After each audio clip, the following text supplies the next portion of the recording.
Hey guys, tonight we descend, not into battle, not into legend, but into something far more peculiar. The moment when the king of the gods, Zeus himself, decided to turn into a horse. Yes, a full galloping stallion. And not for battle, not for glory, but for love. Well, desire, which in mythology is often the same thing, and frequently just as poorly thought out. You're standing at the edge of Mount Olympus, clouds drifting lazily below your feet like cotton caught in honey. The air smells of rain and ego. Thunder rolls somewhere nearby, not with menace, but with the same energy as a dramatic eye roll. This isn't a war story. This is a love story. If you define love very loosely and include shape-shifting, retribution, and one extremely unfortunate egg. So before you get comfortable, take a moment to like the video and subscribe, but only if you genuinely enjoy what I do here.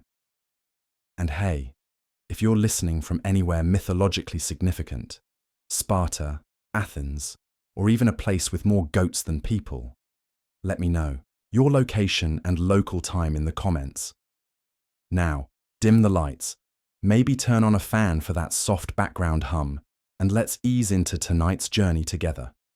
You walk across Olympus now, sandals scuffing celestial stone. There's a peculiar energy in the air. The gods are unusually quiet. Aphrodite is brushing her hair with alarming aggression.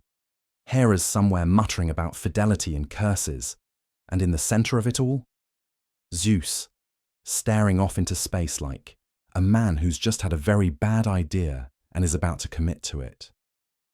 He's in his thinking posture, which for Zeus means pacing with a lightning bolt tucked behind his ear like a quill. Not a good sign. The last time he looked this pensive, he turned into a swan. The time before that, a golden shower. Don't ask.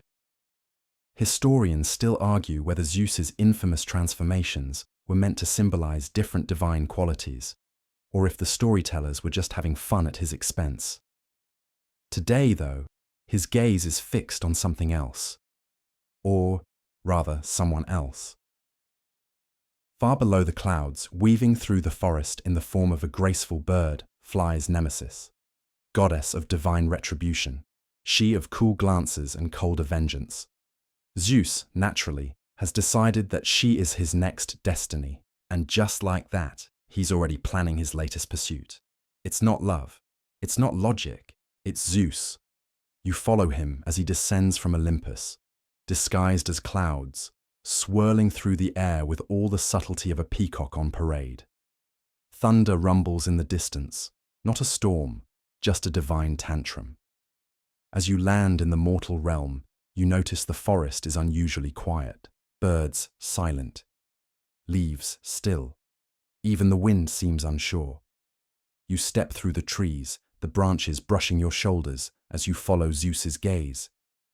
There she is, Nemesis, walking in her human form now, robe trailing like ink on parchment, completely and entirely ignoring him. You can almost feel the tension radiating from Zeus. He's not used to this. He's used to giggles, swoons, maybe a dramatic swoon collapse combo. Not indifference. But Nemesis is not a nymph, not a maiden. She's Nemesis. She keeps the scales of justice and consequence balanced. She once made Narcissus fall in love, with his own reflection as punishment. She is the queen of I said no. Zeus, in his infinite inability to take a hint, is intrigued. And because this is Greek mythology, intrigue means a chase. He tries his usual tactics. A shining god form? No reaction. Golden light. She squints. A well-muscled shepherd with suspiciously perfect teeth. She laughs, once, and keeps walking. So he ups the ante. He becomes a swan again. Maybe she likes birds. Nope. She turns into an eagle. He becomes a bull. She becomes a bee. He tries clouds. She turns into water vapor. It's like watching a cosmic game of tag, and Zeus is losing. And then, in a moment that will live in divine embarrassment forever, he gets an idea. A new form. One that surely must work. A stallion. Not just any horse. a radiant, celestial, chestnut-colored stallion with a mane like fire and eyes that gleam like polished amber. A horse so noble, so majestic, so obviously irresistible, at least to other horses, and just like that, Zeus vanishes. Where he stood now clops a glorious beast, stomping the forest floor with thundering hooves. Leaves scatter, birds take flight, the sun glints off his flanks. It's a spectacle. You blink slowly. He whinnies, majestically, he thinks. Desperately, it sounds like. Nemesis, who has now turned herself into a mare to avoid detection, looks back and bolts. You'd think that would end it. But no, for Zeus, the chase is the thing. He gallops after her, his mighty hooves pounding the earth, shaking petals from blossoms, kicking up clouds of pollen and awkward tension. Nemesis is fast, though. Faster than expected. Almost like she's trying to escape. Weird. You trail behind, somehow keeping pace, dodging branches and ducking under vines. The chase weaves through meadows, across streams, over hills. It feels eternal. Until finally, sometime after Zeus has nearly slipped in his own divine mud and Nemesis has circled the same fig tree twice, they disappear behind a copse of trees. Silence. Then, a flutter, a gust, a soft crack, like something delicate breaking open, and a shimmer of golden light. You step closer, slowly. At the base of the tree, there's a nest. Inside it, a single egg, large, luminous, warm to the touch. You look up. Nemesis is gone. Zeus too. But the egg remains, and from within, something stirs. You're not sure what just happened, but you are sure. This story is only getting weirder. You crouch low beside the egg, your fingers hovering just above its smooth golden shell. It pulses faintly beneath your palm, like it's breathing. Warmth radiates from it. Not scorching, not dangerous. More like the soft heat of a sunbeam on old stone. You glance around the clearing. No Nemesis, no Zeus, no lingering cloud or hoofprint. Just this egg, glinting in the early morning light, humming with barely contained weirdness. You've stumbled into something mythically messy, and it smells faintly of trouble and divine ego. You already know what this is. You know who's inside. But let's take a moment to appreciate how bizarre this is, even by Greek myth standards. Nemesis, goddess of retribution and divine balance, chased halfway across the known world by Zeus, who, in a bold move even by his shape-shifting standards, decided to seduce her as a horse. She transformed to escape, but whether out of exhaustion or cunning trickery, something happened. And what came of it wasn't a child, or a wrathful curse, or thunder raining from the sky. It was an egg, because of course it was. Historians still argue whether this version of Helen's origin was meant to be metaphorical, satirical, or just deeply confused poetry. Was the egg symbolic, a cosmic joke, or simply the only way myth writers could explain someone as otherworldly as Helen of Troy? Whatever the answer, you're here now, and the egg is wobbling. A faint crack forms at the top, like a spiderweb of light, then another. You watch, breath shallow, as the shell splits, quietly, reverently, and from inside, a pale hand emerges, fingers, delicate and strong, then a second hand, then a shock of golden hair, and then there she is, Helen, Helen of Sparta, Helen of Troy, Helen of the face that will eventually launch 1,000 ships and cause more drama than the entirety of Mount Olympus on karaoke night. She blinks at the sky with eyes like starlight filtered through mist. She doesn't cry. She just looks. Calm, knowing, like she already understands what her beauty will cost everyone. You step back as the egg dissolves around her, melting into mist and memory. She stands barefoot in the grass, wrapped in nothing but light and confusion. Birds start to sing again. A deer pokes its head from the bushes. Even the breeze pauses, like it's trying to get a better look. And just as quickly as she arrived, a new figure approaches. Leader, Queen of Sparta, mortal, regal, probably exhausted, and absolutely not expecting to receive a baby in an egg dropped off by a fleeing goddess and a panting horse god. She approaches cautiously, lifting her robe from the damp grass, brow furrowed in the universal "what now" expression known to mothers everywhere. The child looks at her, and Leda, perhaps out of instinct or fate, or the subtle influence of the gods, steps forward and gathers her into her arms. Helen settles easily against her, and just like that, the baby becomes hers. This is how Helen ends up raised by mortals, fed at a mortal table, taught to speak and walk and eventually dazzle entire courts with her impossible face. But her origin, her true origin, it's stitched together from whispers. Was Nemesis her mother? Was Zeus the horse, or the father, or the dream? Was Leda involved from the beginning, or just a convenient drop-off point? No one agrees. Even the storytellers of the time struggled with it. Some said Leda laid the egg after being visited by Zeus, in the form of a swan. Others said Nemesis laid it and Leda simply found it. Still others argued that the egg contained not one child, but two. Helen and Clytemnestra, or maybe Helen and her twin brothers, Castor and Pollux. Ancient authors revised and rewrote these stories endlessly, like they were all trying to win a confusing poetry contest judged by bored gods. You watch Leda carry Helen away, the egg now a story no one will tell straight. Back on Olympus, Zeus lounges on a couch made of clouds, smug as ever. Mission accomplished, maybe.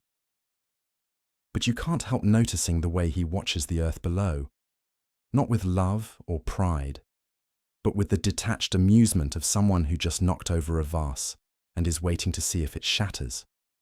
You walk the path back toward the mortal world, leaves crunching beneath your sandals, still wondering how many versions of the same story can exist, and how none of them make complete sense.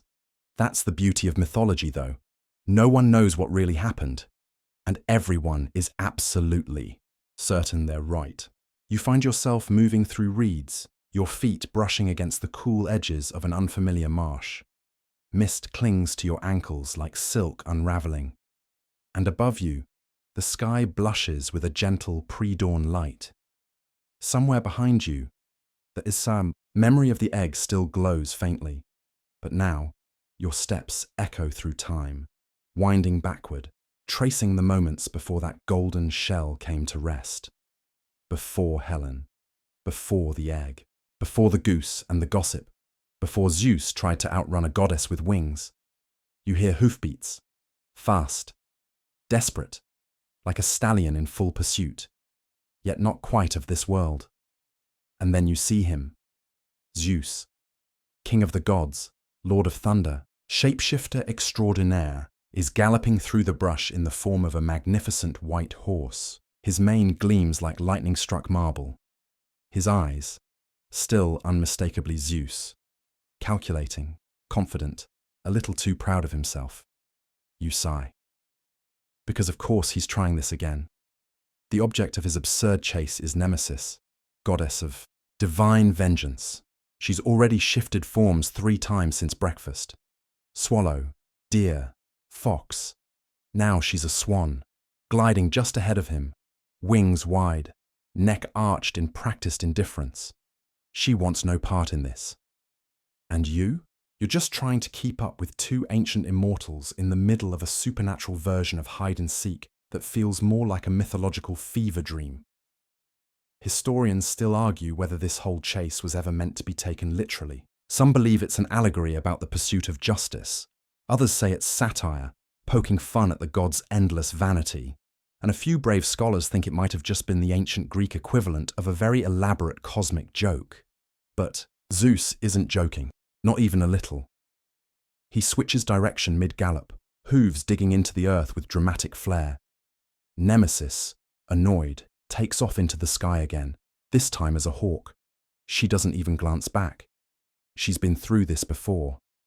This is not Zeus's first shape-shifting seduction attempt, and it will not be his last. Earlier in his career, he tried being a bull, a swan, an eagle, and even a shower of gold. Let that image settle in for a moment. Gold, falling, from the sky, into someone's lap.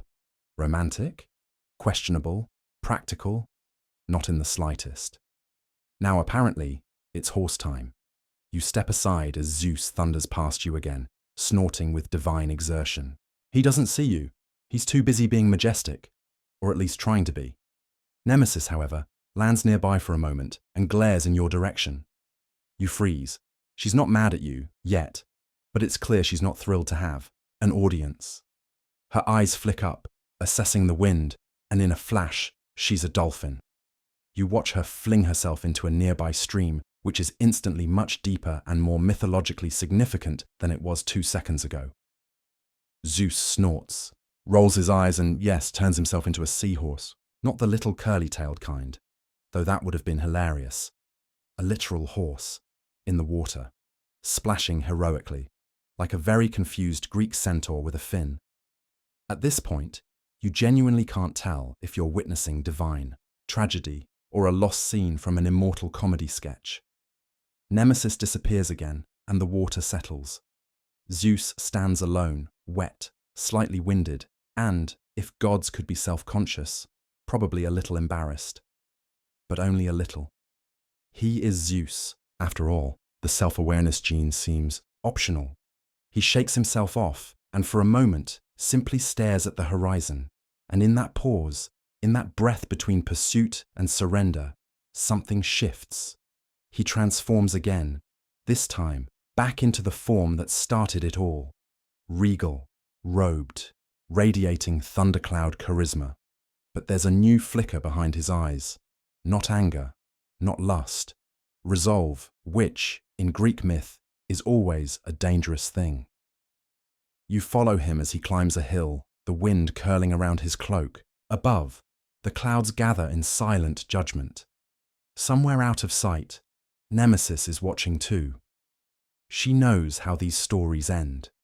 She knows how divine intentions curdle into mortal consequences. And you just want a break from all the shape-shifting. But no such luck. Because just over the hill, the next part of this ridiculous tale is already forming. A transformation no one expects, an egg no one asked for, and a child who will unknowingly carry the weight of all this mythic nonsense on her shoulders. Zeus takes one last look at the clouds, then vanishes. No thunder, no flash, just a soft crackle of static in the grass. You stand alone, watching the wind, trying to make sense of it all, and failing, because that's what you do in a myth. You walk through it, confused, a little amused, and always wondering what on earth the gods were thinking.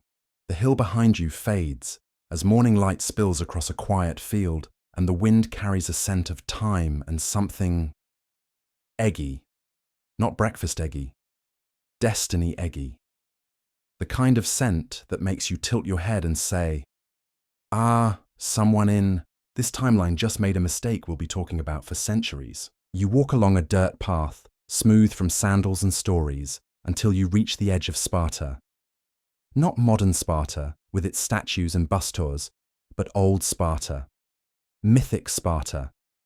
A place of precision, discipline, and shockingly good cheekbones.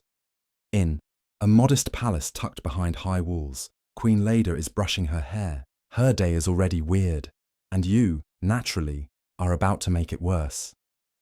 She doesn't notice you, of course. You're an observer here, a feather on the wind of mythology, floating between story and sleep. But that doesn't stop you from raising an eyebrow when the door flies open and a servant blurts, "Your Majesty, there's an egg." Leda blinks. "A what?" "An egg, my lady. Very large. Very gold." The Queen pauses her brushing. She's dealt with her fair share of odd omens, frogs in the bath, clouds shaped like helmets. That one time a goat refused to leave the dining hall. But this is new.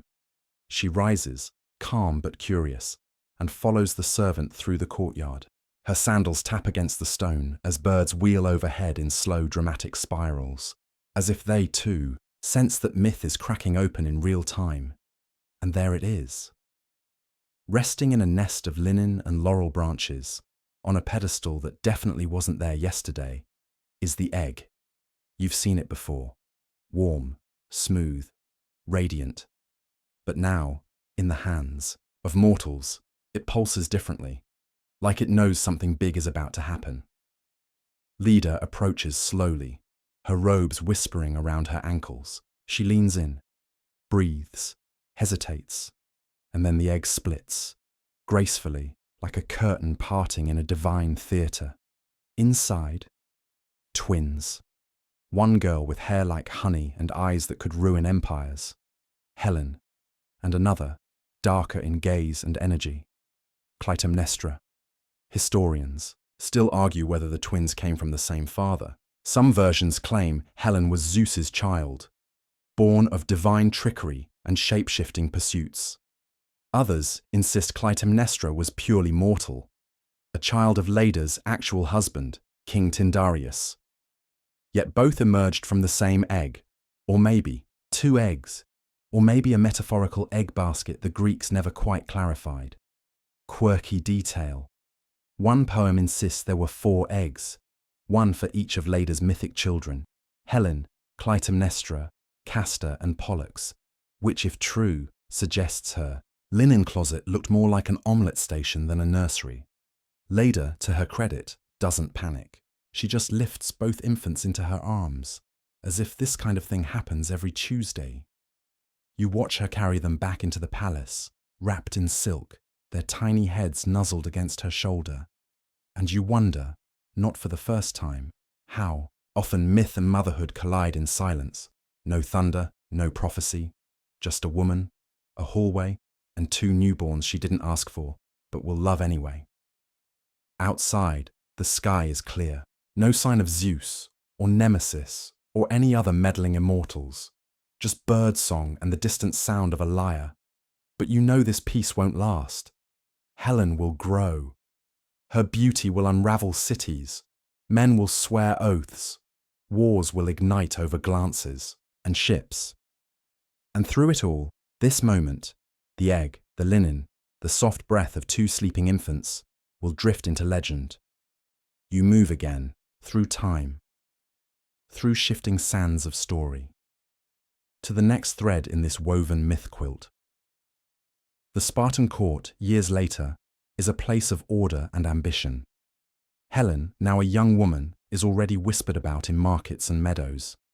People say, her reflection once caused a man to drop his amphora, that her voice could smooth rough stone, that she laughs like a spring breeze, and never twice the same way. Of course, half of this is embellishment. That's how myths grow. But the seed of it is true.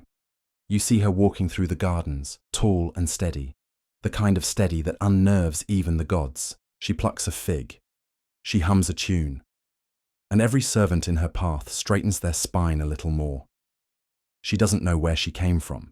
She doesn't know she hatched from a cosmic prank involving a winged goddess and a love-struck equine, deity. But she knows there's something strange in her bones.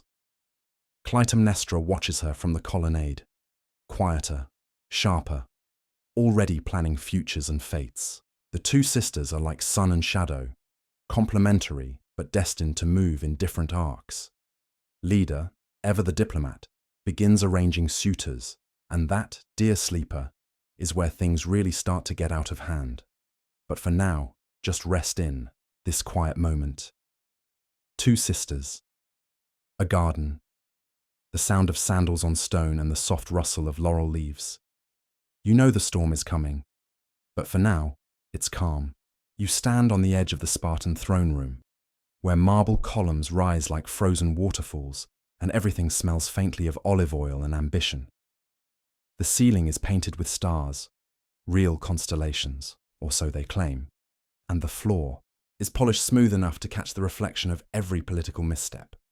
Helen is seated quietly to one side, or rather she's attempting to be quiet. But quiet isn't something the world allows her to be. Because now she's ready for marriage. And that's a problem. Not just a local problem. This is an international incident waiting to happen. Though, Moment it's announced that Helen, daughter of Sparta, she of the divine face and mythic origin, is seeking a husband, the palace gates start buckling under the weight of sandal traffic. Princes, kings, dudes with questionable titles and very shiny helmets. They arrive with gifts, flattery, and a thinly veiled desperation to be the one who walks away with history's most beautiful woman. You watch them line up. Menelaus of Mycenae, quiet, calculating, wearing red like it's a strategy. Odysseus of Ithaca, already smirking, already thinking 5 steps ahead. Ajax, hulking and confident. Even a few foreigners with polished accents and scrolls of questionable lineage tucked in their belts.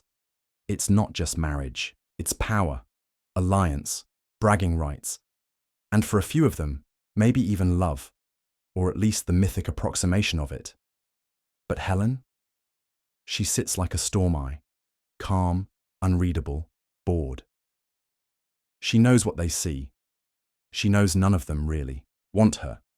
Not the half-immortal girl with a strange glint in her eye and the dreams she never tells anyone. They want the legend, the egg-born muse, the prize that could elevate a kingdom or start a war. Leda, ever the manager, consults with King Tyndareus, who is now sweating enough to fill an amphora.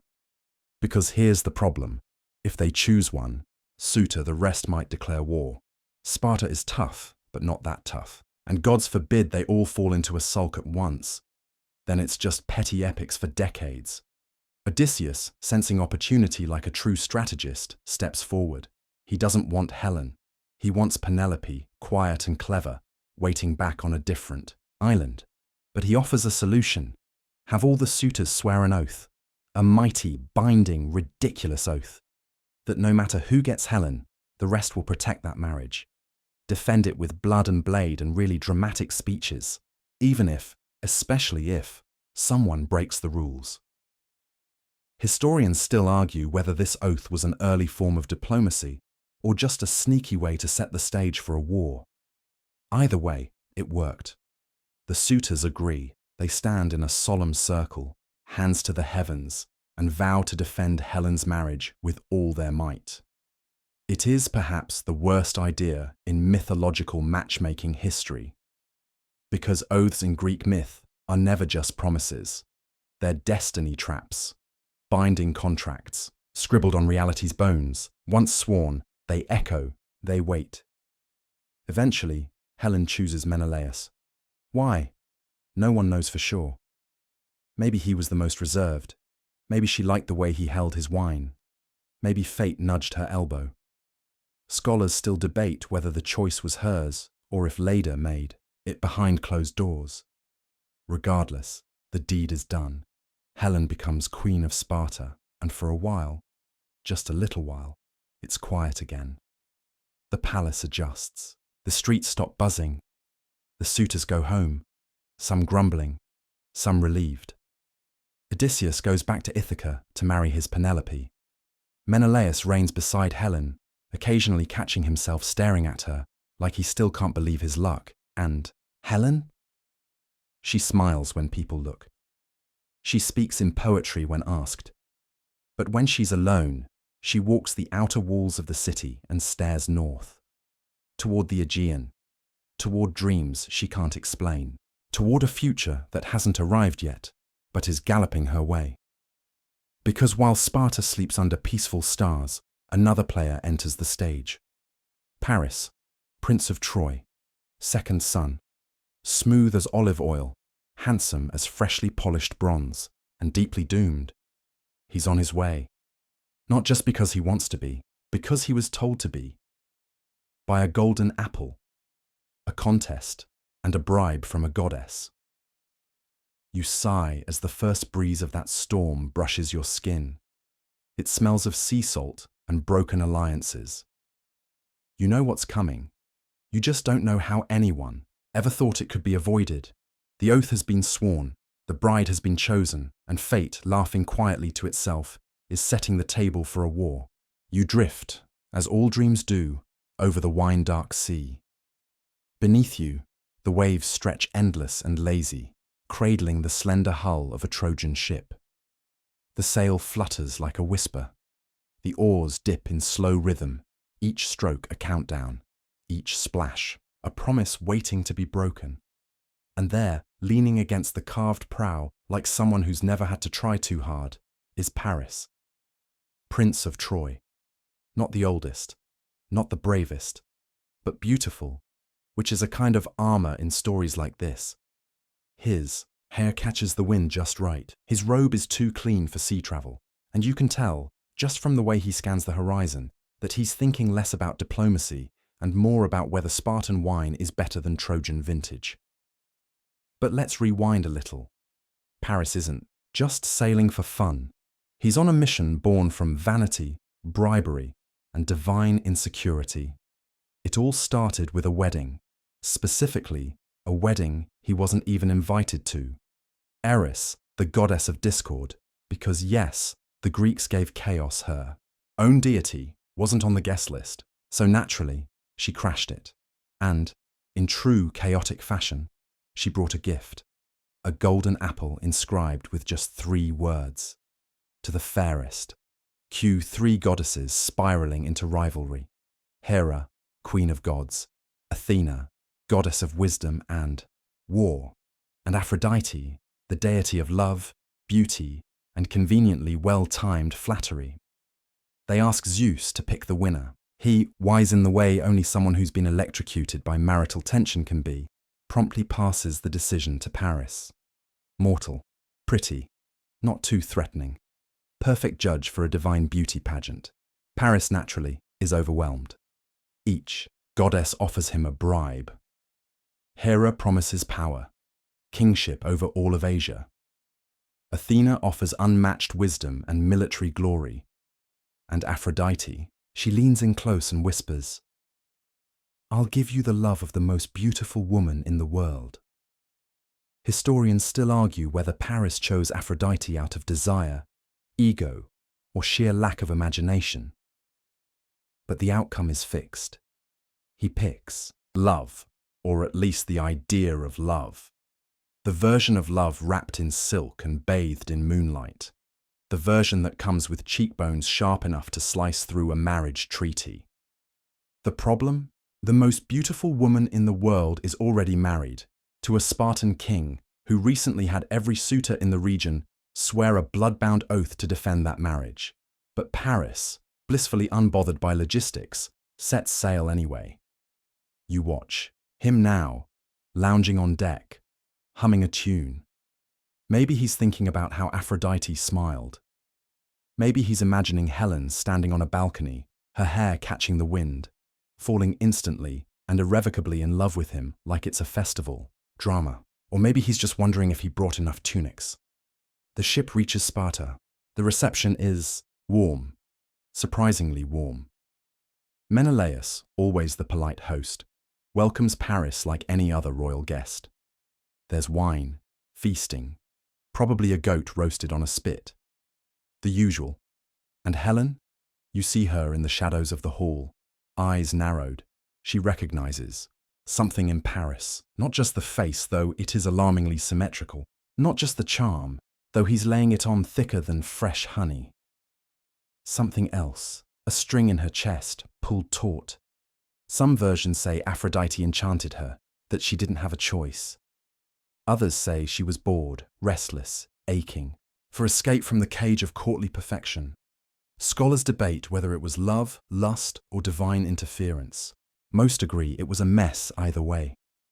But one night, with the sea whispering secrets just outside the palace, Helen slips away. You trail her footsteps, soft over stone, deliberate through the corridor, silent as myth itself. She doesn't run, she doesn't look back. Paris waits at the ship. They don't say much, they don't have to. The oars dip, the sail unfurls, and Sparta fades behind them. Back in the palace, Menelaus wakes to silence. No Helen, no farewell note, just an absence so loud it echoes through the marble halls, and so begins the fallout. The oath is remembered. The suitors are summoned. Greece sharpens its blades. And the gods? Oh, they're thrilled. Drama is their favorite sport. You float above, the sea once more, watching the ship grow smaller. Inside, Paris wraps a cloak around Helen's shoulders. She doesn't flinch, but in her eyes is something quiet. Something that doesn't match the stories they'll write about her later. Not a smile, not regret. Just the understanding that she has become history's hinge, and hinges never get to choose which way the door swings. You drift through the dusk like a feather on mythic wind, and now the waters part, not with thunder, but with gossip. Across the Aegean, across wine cups and lyre songs, a single story spreads like spilled oil on polished tile. Helen is gone. Not kidnapped, not stolen in the night by pirate's rope or monster's claw, but gone, voluntarily. That's the version carried on the gentler breezes. The harsher ones whisper she was bewitched, seduced, or worse, complicit. And at the heart of it all, Paris prince, houseguest, thief of Sparta's queen.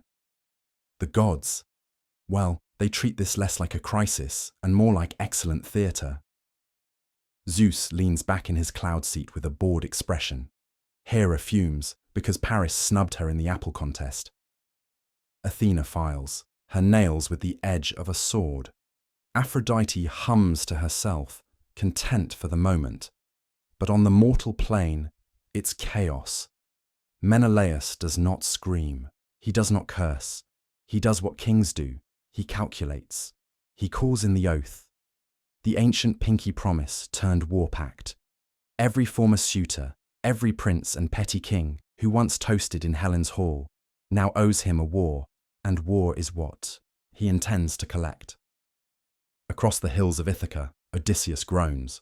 He has a newborn son, a loyal wife, a perfectly nice domestic situation, and absolutely no interest in dying for someone else's romantic disaster. So he fakes madness, plows the beach with salt instead of seed. Unfortunately for him, they test his sanity by placing his baby in front of the plow.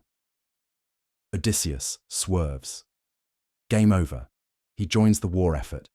Others rally with fewer theatrics. Achilles, the golden boy with mother issues and an expiration date. Ajax, whose fists are conversations. Nestor, the elder statesman who never met a sentence he couldn't triple in length. Agamemnon, Menelaus's brother, who sees opportunity, glory, and quite possibly the chance to prove who's the better sibling. The fleet gathers, 1,000 ships, according to legend, enough to blacken the bay like spilled ink. Sailors hammer nails, blacksmiths forge blades, poets sharpen metaphors. Somewhere in the corner, someone probably knits war socks. You walk along the docks, dodging rope coils and curses. Every plank creaks with anticipation. The scale is almost absurd. It feels like the sea itself might tip from the weight of so many men dreaming of glory, or at least decent plunder. But the gods aren't done playing. The wind dies. No breeze, no puff of encouragement, just dead air, flat sails, and the kind of heat that makes arguments bloom like mold. The ship sits still. The men pace. Supplies dwindle. And morale sinks faster than a marble statue in a well. The cause.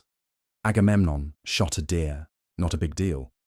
Unless that deer happened to belong to Artemis. And if you're thinking, how does a goddess have personal deer? Welcome to Greek mythology, where divine property law is extremely unclear but deeply enforced. Artemis demands payment, specifically Agamemnon's daughter. Yes, his daughter, Iphigenia, to be sacrificed. You'd think someone might suggest a nice apology fruit basket or a ceremonial bow, but no, myth logic goes straight to dramatic blood. Historians still argue whether this part was added to critique hubris or just to raise the narrative stakes. Either way, it's grim.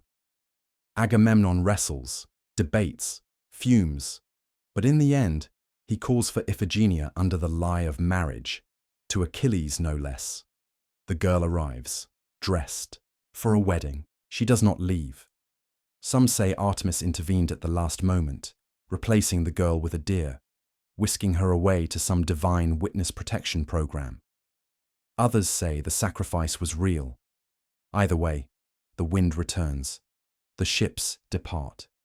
You feel the tremor of so many oars pulling at once, the creak of hulls pressed against the tide, the sheer weight of consequences, sliding toward Troy like an avalanche in slow motion. Paris, meanwhile, strolls along the Trojan walls, blissfully unaware of the fleet he has summoned. Helen stands beside him, her face unreadable. The wind brushes her hair. She watches the sea, not with fear, not with joy, just the calm of someone who knows stories often begin with a choice, but end far from where they started. And far beneath it all, the fates stitch quietly, line by line, stitch by golden stitch. You step now into Troy, just as the horizon fills with sails. The city, for all its mythic reputation, isn't made of dreams. It's dust and stone, winding alleys and sun-warmed bricks. Children chase each other around clay cisterns. Bakers sweat beside their fires. Cats, yes, even in ancient Troy, cats, curl beneath olive trees like they own the place. And then come the horns, the long, low moan of warships making landfall. The 1,000 ships, yes, the ones Helen allegedly launched, have finally arrived, gliding into the bay like wooden ghosts. The water churns with oars and ambition. On the walls, Trojan guards squint into the sunlight. Messengers dash to the palace. King Priam listens, blinks, and sighs the sigh of every man who's ever thought, I knew this would come back to haunt us. Because here's the thing. Helen and Paris may have acted on impulse, but the war that follows is methodical, calculating, slow. Like honey dripping from a cracked amphora, it sticks to everything. You wander the ramparts. Troy is ancient, even by ancient standards. Layers upon layers of settlement, buried cities beneath your feet. Historians still debate whether the real Troy was one city or 9 built atop each other like a mythological lasagna. But for now, only the top layer matters. The war begins not with battle cries, but with positioning. The Greeks don't storm the gates. They build camp. They construct huts and fortifications. Achilles lounges near the edge, polishing a sword that barely needs it. Odysseus calculates. Agamemnon glowers. Ajax flexes, because that's how he says hello. Inside the city, daily life mutates. Markets stay open, but quieter. Weddings shrink. Celebrations dim. Priam convenes his council, which includes not just princes and generals, but old men with tired eyes and memories like ledgers. Andromache whispers to Hector, Paris's older brother, the true warrior of the family. Hector listens, nods, and laces his sandals tighter. Paris, meanwhile, busies himself with Helen, with music, with anything that doesn't involve battle drills. The gods choose sides, naturally. This isn't just mortal mess anymore. It's divine spectator sport. Hera and Athena back the Greeks, mostly out of lingering pettiness from the whole Apple situation. Aphrodite champions Troy, and by extension Paris, because hey, she did promise him the world's most beautiful woman, and she likes to follow through. Poseidon? Greek? Apollo? Trojan? Zeus? Officially neutral, but suspiciously meddlesome. Historians still argue whether the gods reflect mortal folly or vice versa, but the result is the same. Chaos with lightning bolts. There's no quick conquest, no heroic surge through the gates, just skirmishes, raids. A duel here, an ambush there. Days pass like dust motes through late summer heat.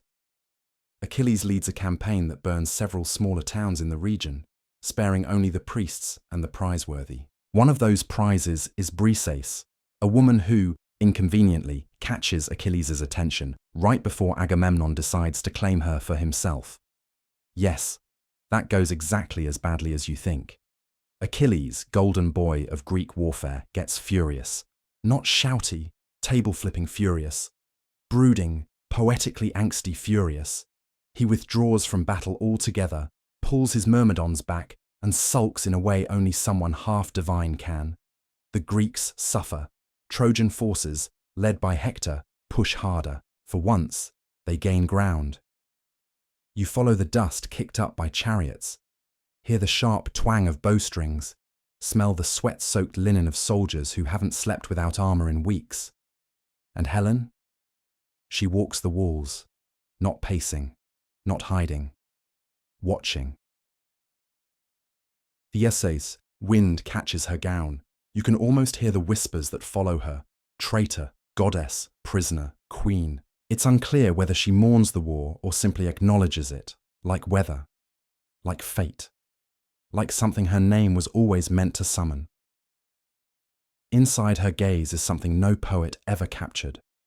The deep, bone-tired knowledge that once you become a symbol, the person beneath no longer gets a say. Paris doesn't notice. He's preparing for a duel. Yes, that duel. The one where he'll face Menelaus himself in single combat. A chance to end the war early, to wrap the whole disaster with a neat bow of honor and spectacle. He oils his armor, practices his most photogenic stance. And Helen. She watches him too, not with love, not with hatred. With the quiet resignation of someone who knows Paris is very good at starting storms, but very bad at surviving them. You settle into the dust again, just in time for the duel. Picture it. An arena drawn in open field, not with fences, but with spears planted upright in the dirt.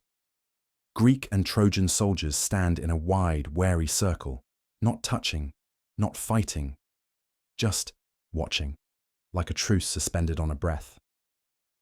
Paris steps into the ring first, golden armor glinting, hair far too perfect for someone about to get thrashed.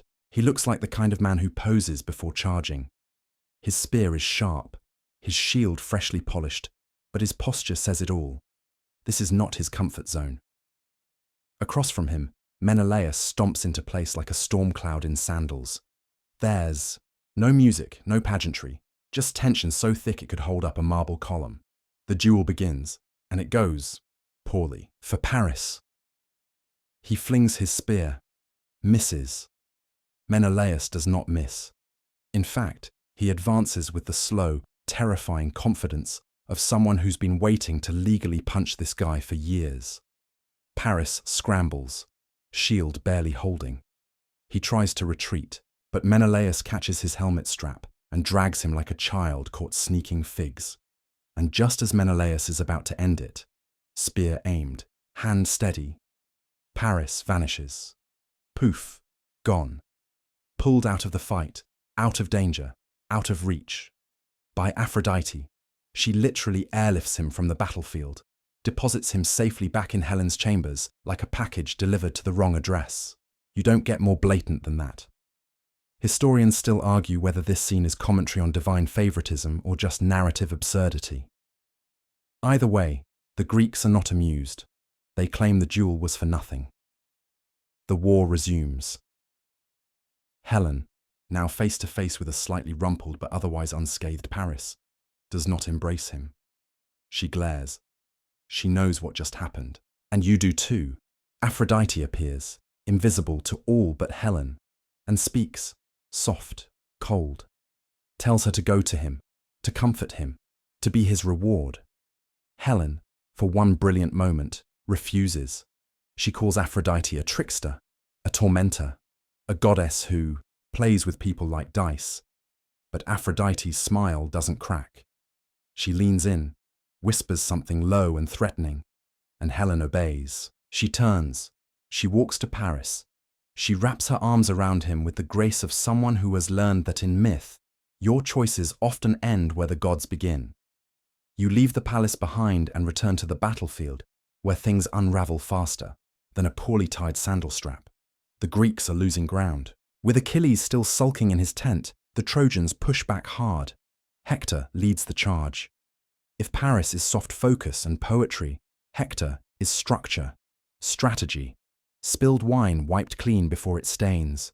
You follow his chariot through dust clouds and chaos. His presence makes men rally, He knows every soldier's name, every alley in Troy, every weakness in the Greek defenses, and he has a son. You pass the nursery briefly, Andromache holding their child, shielding him from the thunder. Outside, she begs Hector not to go. Her hands cling, her voice cracks, but Hector goes anyway, because that's what honor does in this world. It drags you where love begs you not to walk. You track his movements, past the ships, past the outer ramparts of the Greek encampment. He burns one, just one, enough to prove a point, enough to send the Greeks scrambling. But back in the camp, Agamemnon fumes. Men are dying. Morale is collapsing. Something must be done. So, in a stunning move of not reading the room, he offers Achilles gifts. Not just treasure, but an apology. An admission, mild, awkward, that maybe he shouldn't have taken Briseis. Maybe this whole blood-stained tantrum could be resolved with a few gold bowls and a my bad. Achilles refuses. Not because he hates gold, because he knows none of this is about Briseis anymore. It's about pride, about control, about the idea that war is a stage, and he refuses to dance on someone else's choreography. So the Greeks suffer. More battles, more losses, more nights where the only sound is the quiet shuffle of wounded men and the scrape of arrows being counted. You walk the camp as torches flicker. Odysseus argues with Nestor. Diomedes sharpens his sword. Ajax punches a tree. Again, and, somewhere, by the water's edge, Achilles watches the stars, not for omens, but for distance. He is already far from the war, from glory, from all of it, but that won't last. Something is coming. You wake to wailing, not from within the Greek camp, but from the shore, from a place just beyond the firelight where fate sharpens its knives. Patroclus has died, and nothing, absolutely nothing, will ever be the same again. You rewind a little. Go back to the night before. Achilles still refuses to fight. He sits, arms crossed, anger calcified into silence. But Patroclus, his closest friend, his companion, the person who knows how to read his moods by the way he slices his bread, can't bear to watch the Greeks fall. So Patroclus borrows Achilles' armor. Not steals, not tricks. Borrows. With tears, with persuasion, with the desperate hope that if the Trojans think Achilles is back, they'll retreat. Maybe it will buy the Greeks some breathing room. Achilles agrees, reluctantly. His armor, divine forged, radiant, slides over Patroclus like prophecy wearing a mask. You watch him ride into battle, and for a moment, it works. The Trojans falter. Hector hesitates. The tide of the war stutters, until it doesn't. Patroclus pushes too far, too fast. He kills Sarpedon, Zeus's son no less, setting off a divine domino effect. And when Hector finds him, stripped of Achilles' aura, it's too late. The duel is quick, brutal, final. Hector doesn't gloat. He doesn't need to. Back at camp, Achilles hears the news. You've never seen silence this loud. He doesn't scream, doesn't shatter a table. He just stills, and in that stillness is a storm. You trail him to the shoreline. His knees hit the sand. He lifts his face to the sky, not in prayer, but accusation. Thetis appears, his mother, the sea nymph. Her presence turns the waves glassy, the moonlight sharper. She already knows. Of course she does. Mothers always do. She holds him, whispers, and promises him new armor. Not just armor, a masterpiece, forged by Hephaestus himself. Historians still debate whether the description of this armor was meant as metaphor or detailed inventory. But one thing is certain. It glows with stories. The shield alone holds scenes of peace and war, harvest and dance, stars and cities and silence. A miniature world, all bound to his arm. You return to the battlefield. Achilles steps onto it like a star fallen to earth. His rage doesn't burn, it sings. He doesn't fight like a man, he fights like consequence. Trojan soldiers flee at the sight of him. His spear becomes a line drawn in fate. You follow him through the chaos, each step erasing weeks of strategy. He slaughters Trojans by the dozen, not for glory, not even for revenge, for Patroclus. He chases Hector, and Hector, noble Hector, does not run forever. He stops outside the walls of Troy, turns, and waits. They circle 3 times. Man and myth, dust and death. Then Hector makes his stand. The duel is fierce, but not equal. Hector is brave, but Achilles is inevitable. And when it ends, Achilles doesn't just kill Hector. He drags his body behind his chariot, around and around Troy, in front of Hector's family, in front of the gods. It's a grotesque act, one that even Achilles seems surprised by once it's done. But in that moment, grief makes monsters of everyone. Back in Troy, Priam weeps, and then, something astonishing. The old king sneaks into the Greek camp, alone, unarmed, with nothing but a wagon, a prayer, and a ransom. You follow him past sleeping guards, through tents, to the feet of the man who killed his son. Priam kneels. He does not beg. He asks. He speaks of fathers and sons, of the ache of loss, of the fragile, invisible thread that ties all humanity together, whether royal, warrior, or god. Achilles listens, and finally, he weeps. He returns Hector's body. You see the shift, not in the war, not in alliances, but in Achilles. He has reached the end of wrath, of fire, of fury. And in the distance, Troy prepares to bury its prince. The war is not over, but something in it has broken, not lost, just changed. You walk now through aftermath, through smoke still curling from extinguished fires, through tents half mended and bandages that whisper of survival. Achilles sits by the sea again, but he is smaller now, not in body. He's still built like a marble statue sculpted with fury in mind, but in presence. His grief has burned itself down to embers. He knows what's coming. Everyone does, because fate, in Greek myth, is not a lurking shadow. It's a marching drumbeat. Achilles' death has been prophesied from the start, and now that he's killed Hector, the clock is ticking. But before fate tightens its noose, there's another awkward chapter. Achilles dies, not in a blaze of glory, not even in a duel. He dies from a single arrow, shot by Paris. Guided, they say, by Apollo himself, because of course the gods couldn't resist getting involved one last time. The arrow pierces his heel, his only vulnerable spot. You probably knew that part already. But here's the twist. Greek myths never actually call it the Achilles heel. That phrase? It's a modern remix, like a meme that outlived its origin story. Historians still argue whether the idea of his invincibility came later, stitched on like a dramatic plot patch.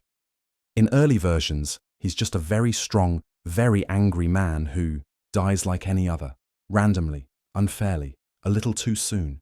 You stand beside his funeral pyre. The flames rise high. Myrmidons bow their heads. Thetis weeps from the waves. Even Odysseus, usually a champion of wit over emotion, can't hide the crack in his voice as he speaks. And then you hear it. The murmur. The war must go on. You return to the Greek camp, where a new strange argument brews. Achilles is dead. His armor remains, and 2 of his closest comrades, Ajax and Odysseus, both want it. Not for vanity, for honor, for what it represents. They hold a contest, speeches, testimonies, political theater, Greek style. Odysseus wins, because brains always beat brawn, at least when judges are involved. Ajax breaks, not visibly, not loudly, but something inside him crumples like a scroll tossed into fire. And in the night, he takes his own life. You walk through the silence that follows. The Greeks win small skirmishes. They lose others. Nothing sticks. Troy still stands, until Odysseus, clever, cursed Odysseus, has an idea. A horse, not for war, for trickery. You crouch beside the builders, watch as they craft the thing. Giant, hollow, made of timber and boldness. Greek soldiers climb inside, curled up like secrets in a whisper. Then, the rest of the army pretends to sail away. The Trojans wake to silence, to an abandoned beach, to a massive wooden horse parked outside their gates like a birthday gift from a suitor who doesn't know when to quit. They debate. Should they burn it? Drag it inside? Leave it to the seagulls? Historians still argue whether this part was ever meant to be literal. Some say it was metaphor, a siege engine maybe, or a symbol. But you're not here to fact-check. You're here to feel the tension as the Trojans roll the horse into the city. Inside, the soldiers wait. You follow them through hours of stillness, cramped, breath held, muscles aching, until night falls and the gates open.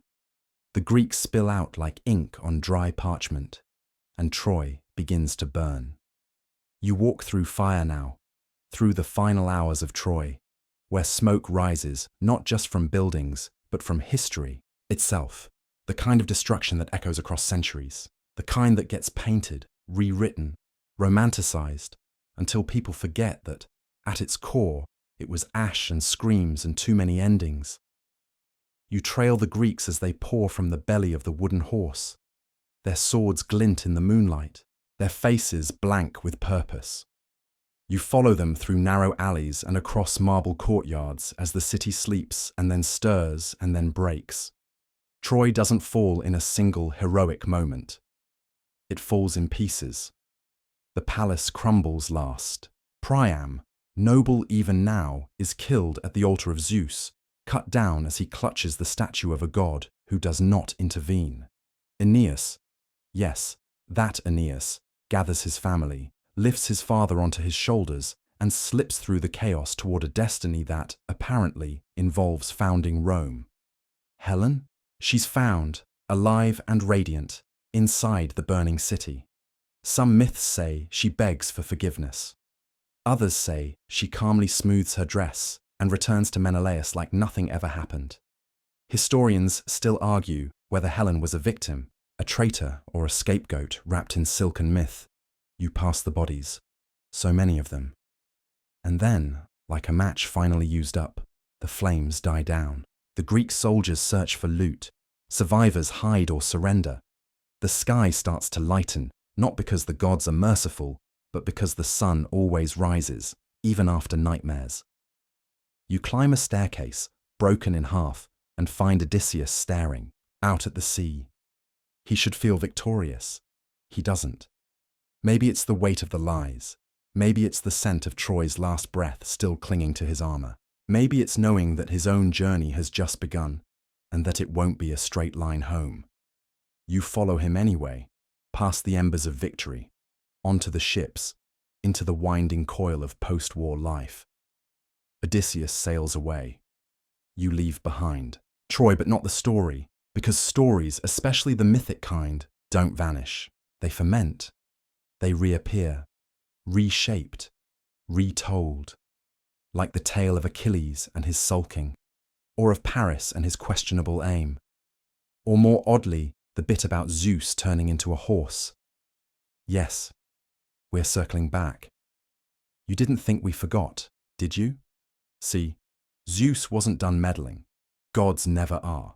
And in a particularly strange moment after the war, he decides, according to one very fringe myth, that the best way to woo a woman, again, is by transforming into a horse, not a majestic stallion, mind you, a shaggy, slightly underfed, suspiciously sparkly-eyed horse that showed up in a village without warning and kept winning every race. You observe from a distance as this horse does laps around mortals, flicks its tail with suspicious elegance, and somehow maintains perfect curls in its mane despite a lack of conditioner. And yes, he does get the girl. But here's the catch. He also gets stuck. The spell doesn't break. Or maybe the spell breaks wrong.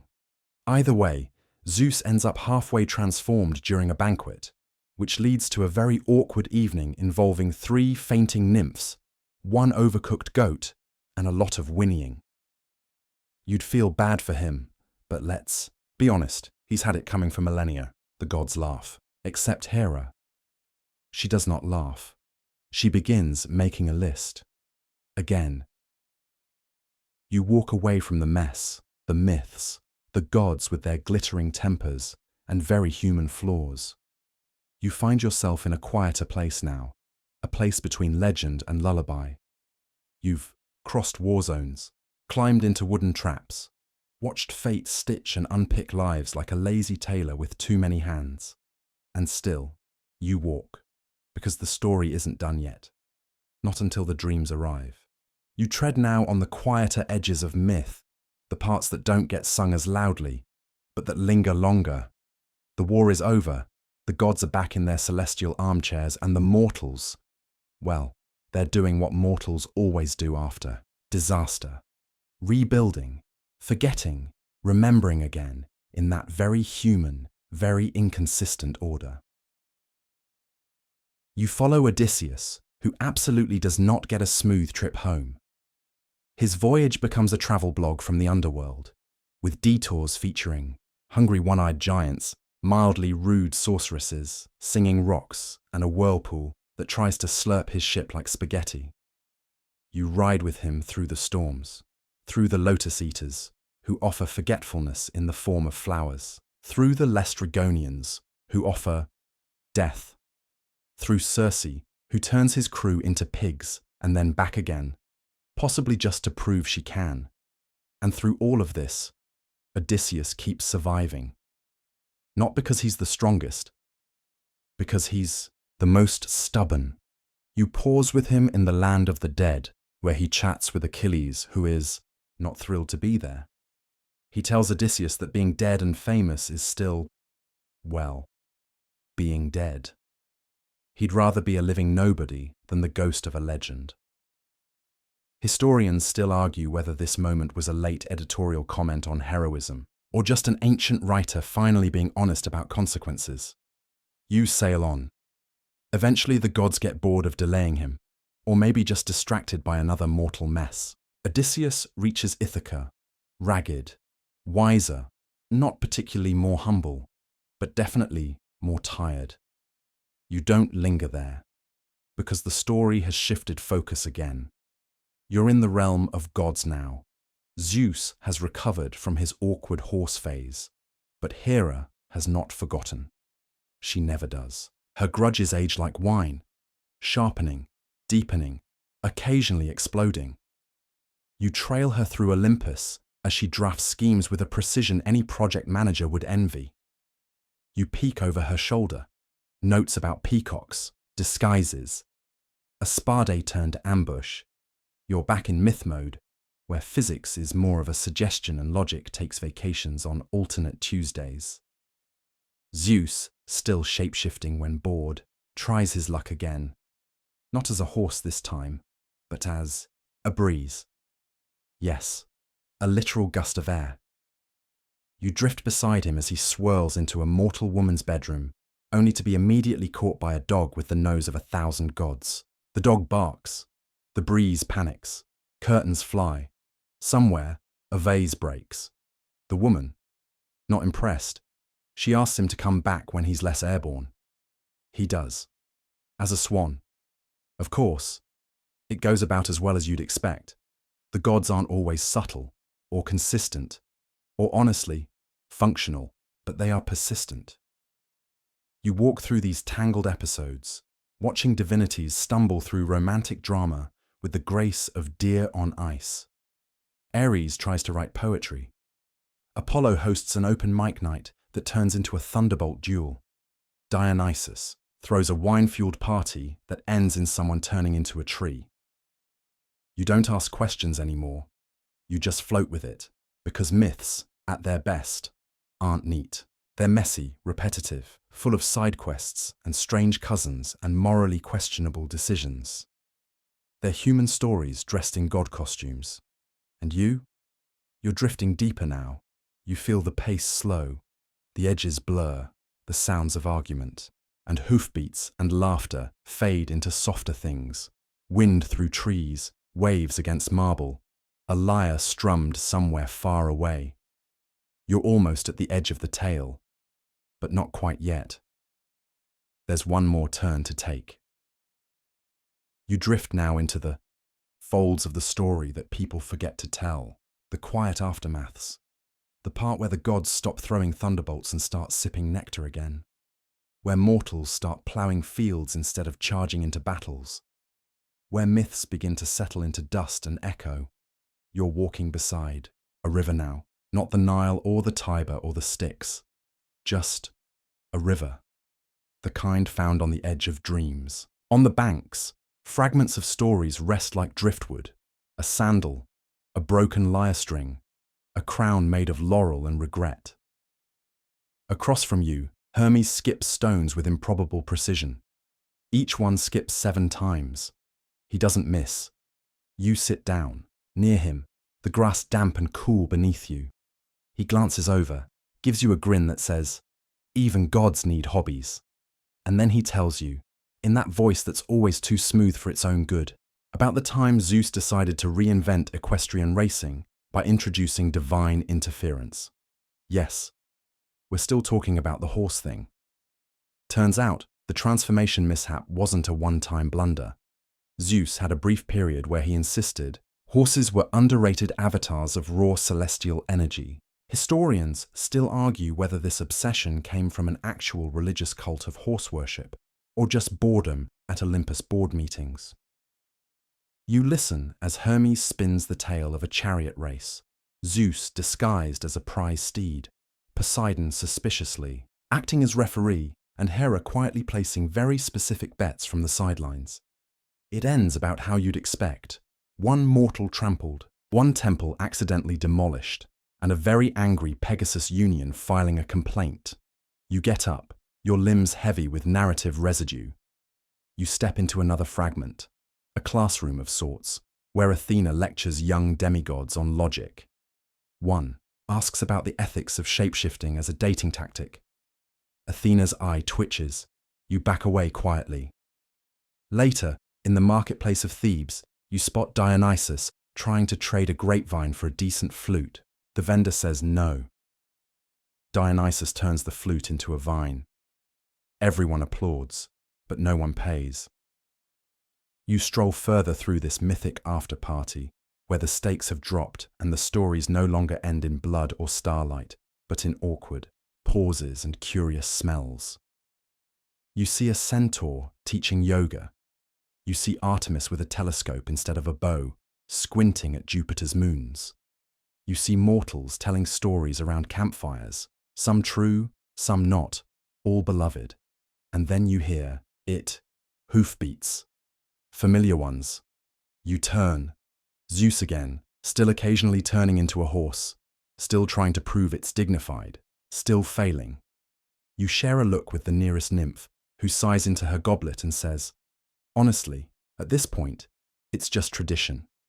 You keep walking because you're nearing the last bend now. The myths are dimming, not disappearing, just softening into memory. The gods retreat, the mortals age, the stories settle into scrolls and lullabies, and you're almost home. You step into the quietest part of the myth now, where the laughter has dimmed, the chaos has ebbed, and the gods, exhausted by their own theatrics, have wandered back into the clouds. The wind barely moves here. It's not quite day, not quite night, just that in between, where stories drift like pollen and time forgets to tick. You walk a winding path made of old temple stones, some cracked, some still warm with divine mischief. Around you are statues, faded and mossy, but still hinting at once mighty stories. A goddess caught mid-wink, a centaur mid-fall, a winged boy with one sandal untied, and in the center, under a cypress tree so old it might remember Kronos' awkward teen years, rests a small marble plinth. On it, not a throne, not a lightning bolt, just a saddle. You pause. It's absurd, you think. A god trying to woo someone by being a horse? Not even a Pegasus, just a regular oat-munching horse, and not just once, repeatedly. But somehow, this ridiculous stunt birthed Helen, brought down Troy, and shaped poems, plays, wars, and whisperings for millennia. You lean against the saddle and let the absurdity wash over you. Because this is the point, isn't it? Not that it makes sense, but that it lingers. That something as silly as a cloud horse romance gone wrong could ripple into legend. You think about Helen again. Beautiful, complicated Helen. Hatched from an egg that maybe wasn't hers. Maybe. Born of Nemesis or Leda, or both, or neither. Historians still debate who her mother really was. Whether Zeus actually tricked Nemesis. Whether the whole thing was a poetic metaphor that spiraled out of control. But the truth might just be that myths don't care what's true, they care what's told. And this one, this clumsy, hilarious, oddly moving story, was told. Again and again. Through marble, ink, and bedtime whispers, you sit down now, right beside that marble saddle, and exhale. The wind hushes, the last gods fade like mist. And the story rests with you now. Just before you drift off completely, you hear one final hoofbeat. Soft, like a wink from the cosmos. Then silence and sleep. So here you are. Lying still now, the weight of the tale settled gently over your chest like a woolen blanket, frayed at the edges, but warm, comforting. You feel the rhythm of it, the gallop of strange gods, the flutter of ancient scrolls, the heartbeat of myths stitched together by laughter and starlight. You're not in Olympus anymore, not in Thebes or Troy, or that weird goose-filled interlude at the palace. You're simply here, wherever here happens to be. Your breathing has slowed. The corners of your mind soften. That inner narrator, Zeus probably still trying too hard, has gone quiet. Around you, the world dims. The myths settle into their shelves, and the stories, the silly ones, the tragic ones, the ones about horses and thunder and misplaced affections, they fold neatly into the dark, like parchment tucked into a scroll case. Let yourself be held now, in that strange, timeless quiet between wakefulness and sleep, where hoofbeats are just echoes, where clouds are just clouds, and where even the King of Gods, in all his awkward glory, can fail spectacularly and still be remembered. Because that's what we do. We remember, even the ridiculous parts, especially the ridiculous parts. So close your eyes, let the sky forget its thunder. Let the river stop chasing itself. Let the marble saddle vanish beneath morning mist. You've heard the story now. That's enough.